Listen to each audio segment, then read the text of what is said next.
तंबाकू छोड़ बने पर्यावरण प्रेमी, गुटखे की कीमत से लगाए 2000 पौधे, बना डाली विशाल बगीची। बूंदी के सहन गांव निवासी महावीर पांचाल पर्यावरण प्रेमी के नाम से जाने पहचाने लगे हैं।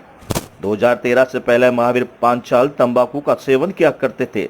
तब अचानक पर्यावरण दिवस के दिन विचार आया कि क्यों न तंबाकू को छोड़कर पौधों पर इस तंबाकू की राशि को खर्च किया जाए। फिर क्या था, पाई पाई कर हर वर्ष दिन प्रतिदिन पौधों को कारवा बढ़ता चला गया और वही महावीर पांचाल उनके परिवारजनों, बेटा बेटी पत्नी के साथ मिलकर इन पौधों को परिवार की तरह सजाने लगे, जिससे धीरे धीरे पौधों की संख्या बढ़ती गई और महावीर पांचाल और उनके परिवार की रुचि पर्यावरण के प्रति बढ़ने लगी। पांचाल और उनके परिवार द्वारा बगीची में 2013 से लेकर आज तक करीबन 1500 से 2000 पौधे रोपे गए। वर्तमान स्थिति में 15 पौधे अच्छी स्थिति में पेड़ के रूप में तैयार हो चुके हैं और 500 नए पौधे भी पेड़ बनने की तैयारी में है। महावीर पांचाल ने बताया कि बगीची में 61 प्रजाति के 1500 पौधे और छोटे फूलदार पौधों की संख्या 500 के करीब है, जिससे कि कई पेड़ फूल और फल देने लगे हैं, जिसमें पर्यावरण काफी अच्छा महसूस होता है और पशु पक्षियों के लिए यह बगीचा अब आनंदमय बनने लगा है। पहले बगीचे में कटीले बबूल और झाड़ियां उगा हुआ करती थी, जिसका कोई उपयोग भी नहीं हो रहा था। महावीर पांचाल की विश्व पर्यावरण दिवस पर ली गई शपथ युवाओं के लिए अपने आप में प्रेरणादायक साबित हो रही है। खुद महावीर पांचाल पावड़ा और पाइप से इन पौधों की प्रतिदिन सिंचाई और निंदाई गुड़ाई भी करते हैं। यही कारण है कि आज उनके हाथ से लगे पौधों वट वृक्ष बनने लगे हैं और बगीची का रंग और भी सुंदर दिखने लगा है। पर्यावरण दिवस पर लिए गए इस संकल्प को अगर देश का हर युवा अपने में ले तो पर्यावरण संरक्षण अपने आप बढ़ता चला जाएगा।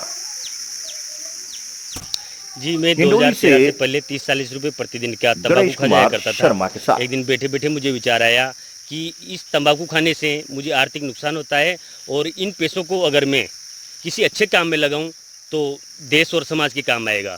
मेरे मन में विचार आया कि मैं क्यों न इन पैसों से पेड़ पौधे लगाऊं। मैंने ठान लिया और 2013 से मैं यहाँ हनुमान जी के मंदिर की जो ज़मीन है इसमें पेड़ लगा रहा हूँ। अपने हाथों से गड्ढे खोदता हूँ और उन पौधे लगाता हूँ, नर्सरी से खरीद कर लाता हूँ। अपने पैसों से मैं ये काम कर रहा हूँ। मैं यहाँ आने के बाद मुझे अपने परिवार जैसा लगता है। मुझे पेड़ पौधे अपने बच्चों जैसे लगते हैं। जिस प्रकार से मैं अपने बच्चों की सार संभाल करता हूँ उसी प्रकार से इन पेड़ पौधों की सार संभाल करता हूँ। कितने पौधे अब तक लगा दिए? जी, यहाँ पर अभी तक मैंने 61 प्रजातियों के करीब 1500 पेड़ लगा चुका हूँ, जिनमें से बहुत से पेड़ बन चुके हैं, फल फूल आने लग गए हैं। आसपास के लोगों को क्या संदेश दोगे? जी, मैं आसपास सभी समाज बंधुओं से, देश के नागरिकों से ये निवेदन करता हूँ कि वे भी जो अपने दुर्व्यसन हैं, शराब पीना है, तंबाकू खाना है, गुटखा खाना है, इनको छोड़कर इन पैसों से किसी अच्छे काम में लगाए।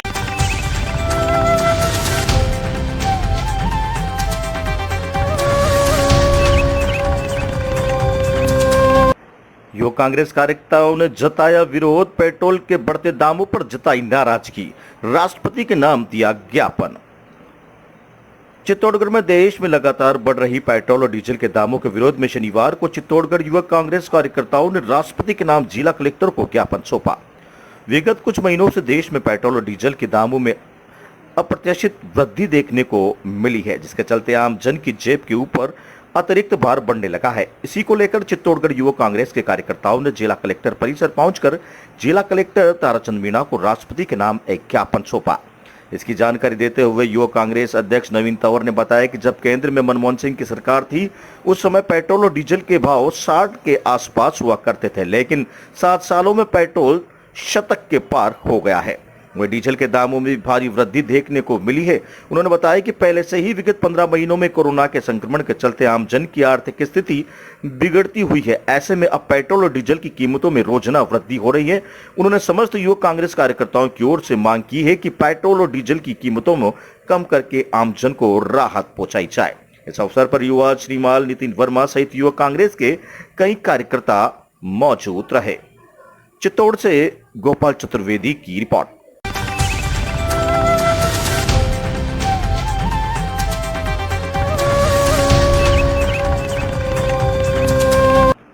काले कानून के विरोध में जलाई प्रतियां, उपखंड अधिकारी को सौंपा ज्ञापन। भारतीय किसान यूनियन और गैर राजनीतिक संगठन किशनगंज द्वारा काले कानून के विरोध में तीनों कानून की प्रतियां जलाकर रोष प्रकट किया। भारतीय किसान संगठन गैर राजनीतिक द्वारा किशनगंज उपखंड मुख्यालय पर किसानों कृषि के तीनों कानूनों के विरोध में किसान संगठन द्वारा प्रधानमंत्री के खिलाफ नारेबाजी कर रोष प्रकट कर काले कानून की प्रतियां जलाई गई। काले कानून की प्रति जलाने के बाद किसान संगठनों द्वारा किसानों की समस्या को लेकर किशनगंज उपखंड अधिकारी गौरव मित्तल को ज्ञापन भी दिया। इस अवसर पर किसान संगठन के किशनगंज ब्लॉक अध्यक्ष बाबूभाई बद्रीलाल नागर, नरेंद्र मीणा, ब्रज नागर, आशीष दीप, फौजी बरौनी, भीम नागर आदि मौजूद रहे। किशनगंज 12 से मदन लाल शाक्यवाल की रिपोर्ट।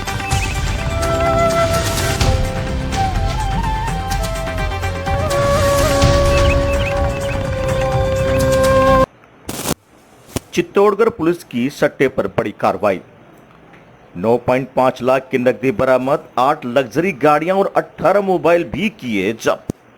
चित्तौड़गढ़ पुलिस की सट्टा सहित अवैध गतिविधियों पर कार्रवाई निरंतर जारी है। इसी के अंतर्गत जिला पुलिस की टीम ने जिले में बेगू थाना अंतर्गत मैनाल क्षेत्र में ताश के पत्तों पर एक बड़ी कार्रवाई करते हुए ताश के पत्तों पर दाव लगाते 16 सटोरियों को गिरफ्तार करते हुए उनके पास से 9.56 लाख से अधिक की राशि बरामद की है। इसके साथ ही पुलिस ने मौके से 8 लग्जरी गाड़ियां और 18 मोबाइल भी जब्त किए हैं।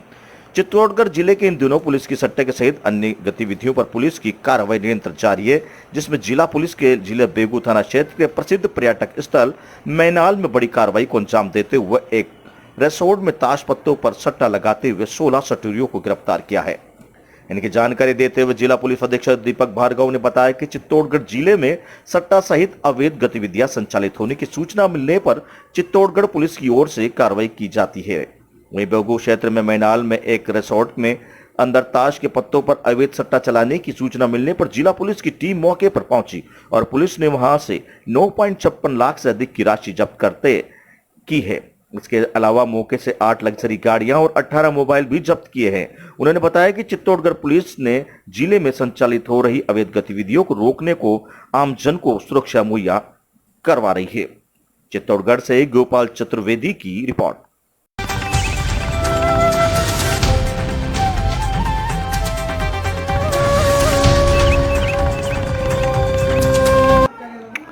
महिला का शव मिलने से फैली सनसनी, लहूलुहान हालत में पड़ी मिली महिला। डाबी कस्बे में लहूलुहान महिला का शव मिलने से कस्बे में सनसनी फैल गई। सूचना पर डाबी थाना पुलिस मौके पर पहुंची और घटनास्थल का मुआयना किया। कार्यवाहक डाबी थाना प्रभारी ब्रजराज सिंह हाड़ा ने बताया कि कस्बे के पटपड़िया रोड खाल के पास लहूलुहान अवस्था में महिला का शव पड़ा होने की सूचना मिली, जिस पर थाना पुलिस मौके पर पहुंची, जिसकी सूचना उच्च अधिकारियों को दी। मौके पर एमओबी फोर्सेस लैब की टीम पहुंची और घटनास्थल से साक्ष्य जुटाए। मृतका महिला की पहचान डाबी में प्लास्टिक पन्नी एकत्रित करने वाली शांतिबाई पत्नी सरदार सिंह उम्र 60 वर्ष साल निवासी डाबी के रूप में हुई, जिसका शव डाबी मुर्दाघर में रखवा दिया गया है। पुलिस हर पहलू से इसकी जांच पड़ताल कर रही है। डाबी से ब्यूरो रिपोर्ट।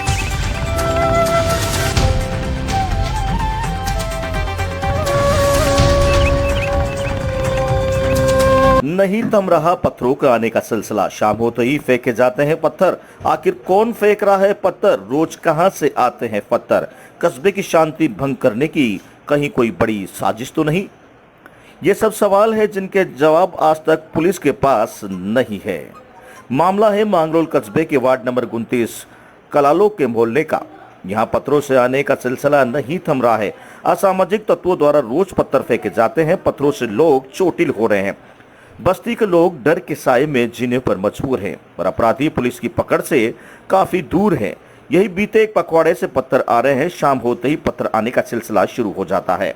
लोग चोट लगने से डर से घर में दुबक जाते हैं। 2 दिन पूर्व पत्थर के निशान पर आई सुनीता पारेता नामक महिला चोटिल हो चुकी है, जिसके गंभीर घायल हो जाने पर मांगलोर सामुदायिक स्वास्थ्य केंद्र पर भर्ती कराया गया, जिसके सर पर 4 से 5 टाके आए हैं। मामले की रिपोर्ट मांगलोर थाने महिला द्वारा दर्ज कराई गई है, परंतु इस मामले में पुलिस के हाथ अभी भी खाली है। जबकि राष्ट्रीय स्वयंसेवक संघ तहसील प्रमुख हरिओम शर्मा मामले को गंभीरता से लेकर कार्रवाई करने की बात कह चुके हैं। मोहल्ले वासियों का कहना है कि मोहल्ले में शाम के समय रोज पत्थर आ रहे हैं। इसकी सूचना मांगरोल थाने के बराबर दी जा रही है। पुलिस मौके पर भी जाती है। बीती रात्रि को भी पत्थर आने पर पुलिस मौके पर पहुंची थी। पुलिस के सामने भी पत्थर आ चुके हैं, पर पत्थर फेंकने वाले पकड़े नहीं जा रहे हैं। रोज पत्थरों के आने से पूरी बस्ती के लोग दहशत के साए में जीने पर मजबूर है। मांगरोल 12 से कुलदीप सिंह सोलंकी की।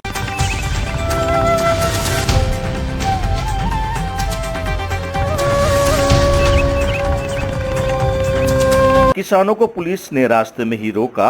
लोकसभा स्पीकर को देने जा रहे थे ज्ञापन। कोटा में संयुक्त किसान मोर्चा के आह्वान पर देश भर में किसान संगठन संपूर्ण क्रांति आंदोलन की वर्षगांठ के तहत कृषि कानूनों का विरोध जता रहे थे। वहीं कोटा के अखिल भारतीय किसान संघर्ष समन्वय समिति से जुड़े किसान तय कार्यक्रम के तहत लोकसभा स्पीकर के कैंप कार्यालय जा रहे थे। उसके पहले ही पुलिस ने चारों तरफ बैरिकेड्स लगा दिए। मौके पर भारी पुलिस बल तैनात कर दिया। जैसे ही प्रदर्शनकारी आए, उन्हें रास्ते में ही रोक दिया गया। समिति के लोग स्पीकर को ज्ञापन देने की मांग पर अड़ गए, लेकिन पुलिस ने एक नहीं सुनी, उन्हें कैंप कार्यालय तक नहीं जाने दिया। मजबूरन किसान प्रतिनिधियों ने बीच सड़क पर ही कृषि कानूनों की प्रतियां जलाई और पुलिस अधिकारी को ज्ञापन सौंपा। संघर्ष समिति के दुलीचंद बोरदा ने बताया कि केंद्र सरकार कोरोना काल में अध्यादेश के जरिए कृषि कानून लाई है, जो कि किसान विरोधी कानून है। सुप्रीम कोर्ट ने भी इस पर कोई रोक लगाई है। केंद्र सरकार पूंजीपतियों को फायदा पहुंचा रही है। किसान व आम आदमी पर महंगाई का बोझ डाला जा रहा है। कोटा से दुष्यंत सिंह गहलोत की रिपोर्ट।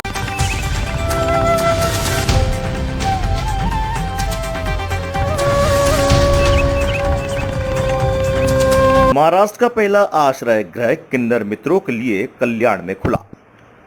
थाने जिला के उल्लासनगर अंबरनाथ कल्याण क्षेत्र में सैकड़ों किन्नरों के विकास के लिए कार्यरत संस्था किन्नर अस्मिता द्वारा महाराष्ट्र का पहला गरिमा गृह नाम से किन्नर मित्रों के लिए आश्रय गृह का अनावरण 4 जून के दिन कल्याण पूर्व विधानसभा क्षेत्र के विधायक गणपत गायकवाड़ की उपस्थिति में किया गया। सामाजिक न्याय एवं अधिकारिता मंत्रालय और राष्ट्रीय सामाजिक सुरक्षा संस्थान व नेशनल एड्स कंट्रोल ऑर्गेनाइजेशन के संयुक्त उपक्रम से शुरू हुए इस आश्रय गृह में किन्नर मित्रों की शिक्षा, कामकाज, स्वास्थ्य विकास और काया कौशल को विकसित करने का कार्य भी इसी गरिमा गृह में किया जाएगा। कल्याणपुर स्थित मंगल रोड द्वारलीपाड़ा तमन्ना रेजिडेंसी के 3 रे माले पर उद्घाटन हुए इस गरिमा गृह में कोई भी किन्नर मित्र आने से हिचकिचाए नहीं, अपना घर समझे, यहाँ गरिमा के साथ सुरक्षित रहें और जीवन यापन करें। ऐसी गवाही किन्नर अस्मिता की पदाधिकारियों नीता कोड़े और तमन्ना कोड़े द्वारा दी गई। किन्नरों के विकास के लिए सदैव कार्यरत रेखा ठाकुर के जन्मदिन के अवसर पर आश्रय गृह का अनावरण किया गया। कल्याण से सुनील शर्मा की रिपोर्ट। खरं तर सर्वांकडे बघताना आपण एक माणूस म्हणून बघितलं पाहिजे। जात, धर्म आणि पंथ याच्यापेक्षा माणुसकी हा धर्म सगळ्यात महत्त्वाचा आहे। आणि आज या ठिकाणी किन्नर संस्थेच्या माध्यमातून हा गृह उद्योगासाठी त्यांना एक काम भेटलेलं आहे। खरं तर मी सरकारचा आभार मानेन आणि माझी मनापासून एक इच्छा आहे की यांना आपण काहीतरी कामधंदे दिले पाहिजेत। त्यांना काम केलं, त्यांना सक्षम बनवलं तर त्या कोणाच्या घरासमोर किंवा कोणाकडे काय मागायसाठी जाऊ शकत नाही, कारण ते जेवढे सक्षम होतील तेवढा आपला देश पण सक्षम होईल। म्हणून आपण अशा लोकांना सक्षम केलं पाहिजे। खरं तर मी आपल्या माध्यमातून मी सरकारला विनंती करेन की जे सरकारी पोलीस ड्रेस असतील किंवा मिलिटरीचे ड्रेस असतील किंवा पोलिसांचे बूटं किंवा पोलिसांचे इतर साहित्य किंवा सरकारला जे जे काही बनवायचं असतं तर त्याचं एक MIDC टाईप असं एक जर त्यांना बनवून दिलं आणि तिथं फॅक्टऱ्यांना जर उडून दिला तर हे लोक कामं करतील आणि त्यांच्या समाजाचा ते लोक उद्धार करतील। तर कुठेतरी मी असं सरकारला आपल्या माध्यमातून सरकारला सांगेल की यांच्यासाठी आपण जर उद्योगधंदे चालू केले तर ते सुद्धा सक्षम होतील आणि आपण माणूस म्हणून एक इन्सानियत बोलली जाते त्या माध्यमातून आपण हे काम केलं पाहिजे। आज या ठिकाणी तमन्ना आहे म्हणजे माझ्या आता एक ऑफिसचा हिस्सा बनलेला आहे, त्यांना काय पण लागेल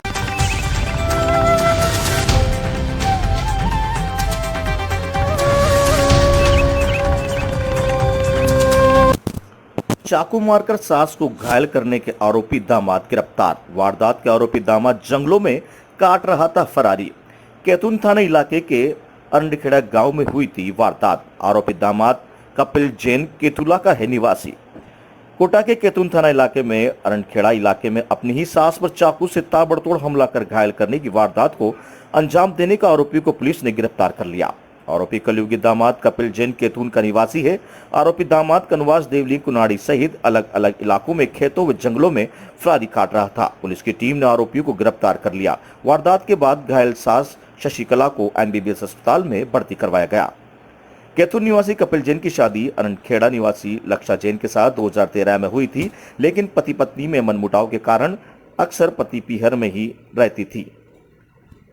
29 मई को कपिल अपनी पत्नी को लेने गया, लेकिन किसी बात को लेकर विवाद हो गया और मंदिर में पूजा करने जा रही उसकी सास पर चाकू से ताबड़तोड़ हमला कर उसको घायल कर दिया। हमले में सास शशिकला के गर्दन व कान सहित अन्य स्थानों पर गंभीर चोटें लगी है। वारदात के बाद आरोपी मौके से फरार हो गया, जिसे पुलिस ने गिरफ्तार कर लिया। फिलहाल कैथून थाना पुलिस पूरे मामले की जांच में जुटी हुई है। कोटा से दुष्यंत सिंह गहलोत की रिपोर्ट।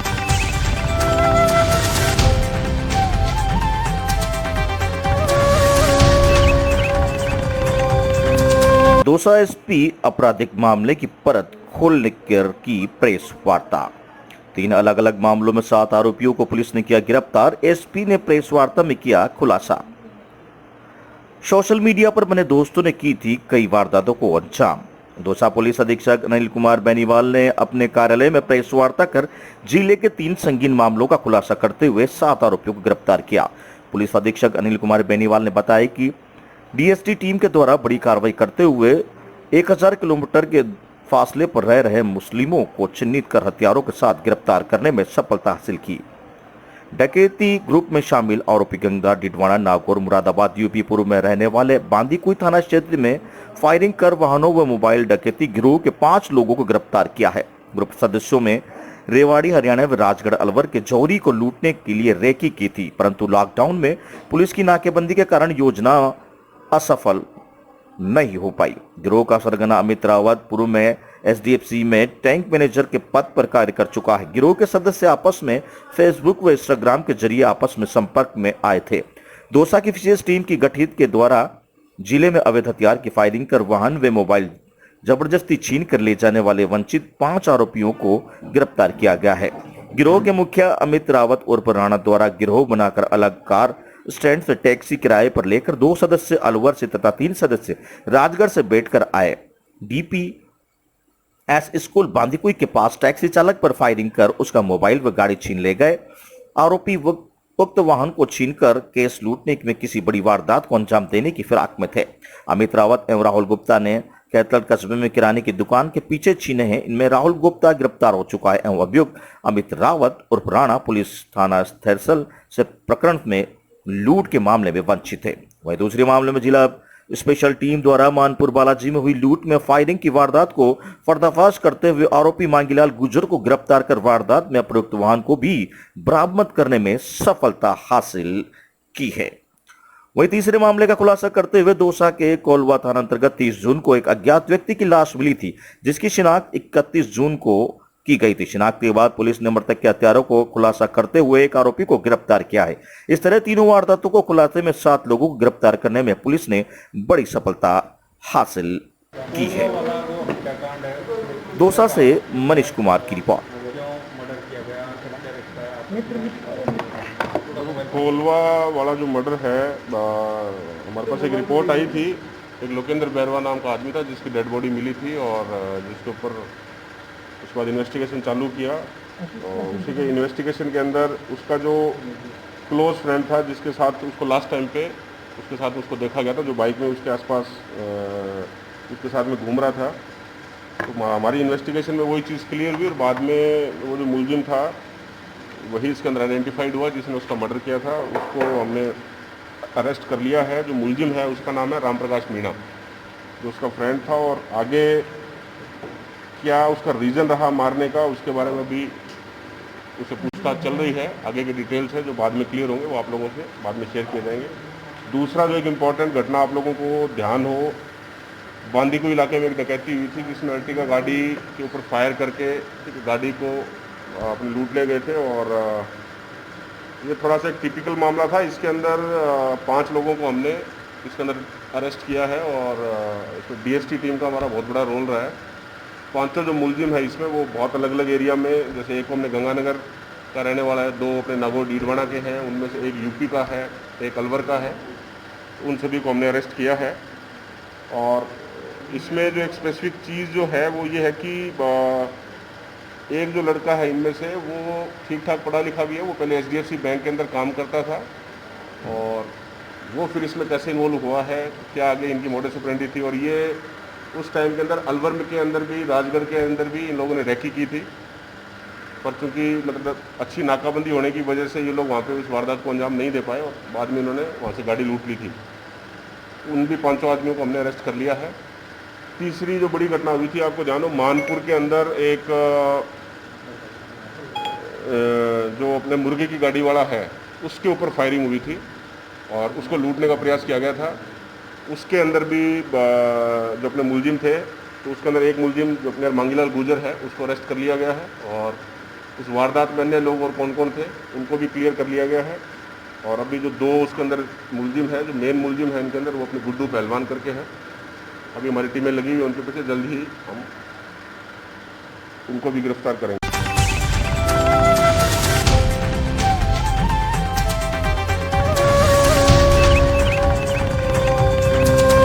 दौसा में नहीं थम रहे परिवहन विभाग की अवैध वसूली। दिन उगते ही पहले ही राउंड पर निकल जाते हैं विभागीय इंस्पेक्टर, रोते बिलखते जाते हैं वाहन चालक। दौसा की लालसोट जयपुर बाईपास पुलिया परिवहन विभाग की बनी अवैध वसूली की जगह है।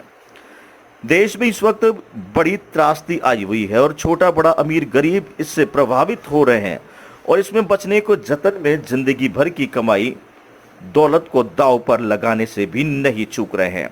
फिर भी इस महामारी से निजात नहीं मिल पा रही है। ऐसे माहौल में भी कुछ विभाग के परिंदों की आत्मा इस कदर मर चुकी है कि जब ऐसे दौर में आदमी को खाने के लाले पड़े हैं और उनकी अवैध वसूली निरंतर जारी है।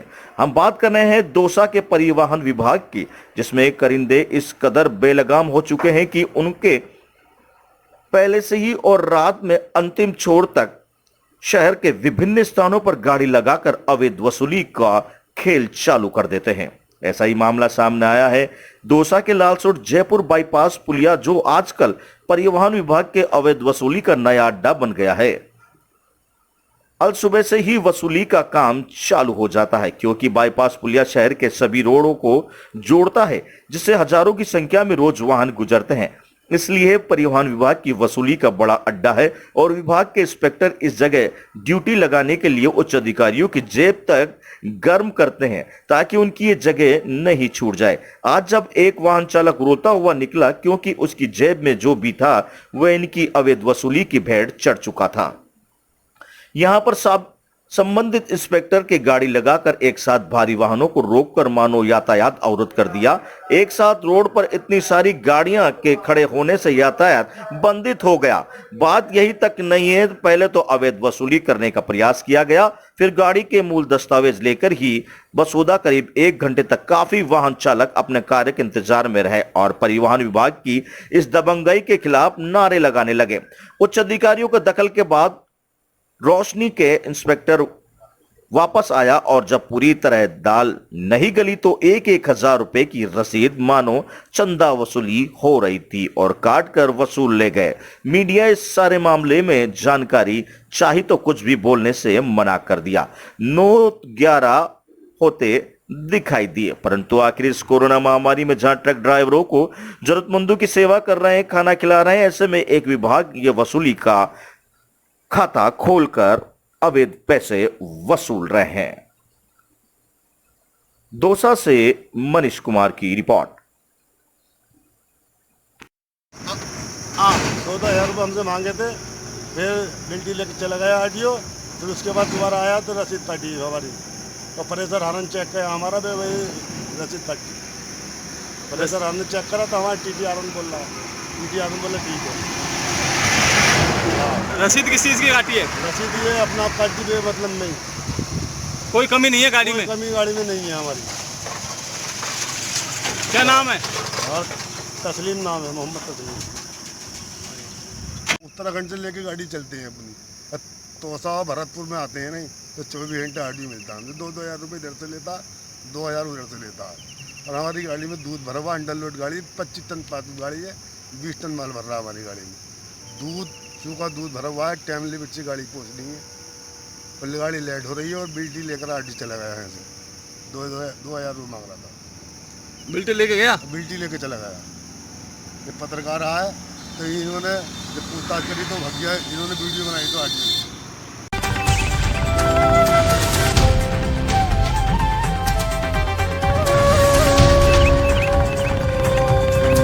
राज्य शासन मंत्री ने किया विकास कार्यों का मौका निरीक्षण। वर्षा पूर्व करे पानी निकासी के सभी कार्य पूरे, जिससे नागरिकों को परेशानी नहीं हो सके। स्वच्छ शासन मंत्री शांति धारीवाल ने कहा कि विकास कार्यों को गुणवत्ता के साथ समय पर पूरा करने के लिए अधिकारी निरंतर मॉनिटरिंग कर रहे हैं। किसी भी स्तर पर लापरवाही पाए जाने पर संबंधित अधिकारी अथवा संवेदक की जिम्मेदारी तय कर कार्रवाई की जाएगी।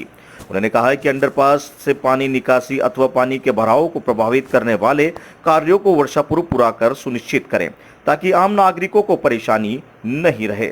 स्वच्छ शासन मंत्री को विकास कार्यों का निरीक्षण करते समय उपस्थित कार्याधिकारियों ने रूबरू हो रहे थे। उन्होंने कहा कि कार्यों की गुणवत्ता एवं संबद्धता के किसी प्रकार का समझौता नहीं करें। कार्य दिवस के समय निर्धारित किए गए मापदंडों के अनुरूप विकास कार्य समय पर पूरे किए जाएं।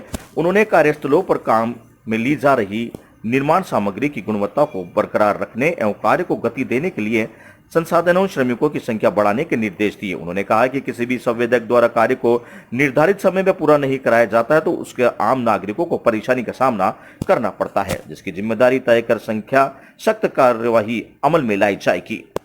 उन्होंने निरीक्षण की शुरुआत स्टेशन रोड स्थित सुभाष लाइब्रेरी से की, जहां डिजाइन को देखकर भवन को परंपरागत रूप देकर उस पर छतरी का निर्माण करके कलात्मक कांच का उपयोग करने, जाली झरोके एवं एकरूपता के विकसित करने के निर्देश दिए। उन्होंने समीप स्थित मंदिर के विकास का प्लान सड़क पर चौड़ाई को छेड़े बिना आकर्षक रूप में तैयार करने के निर्देश दिए।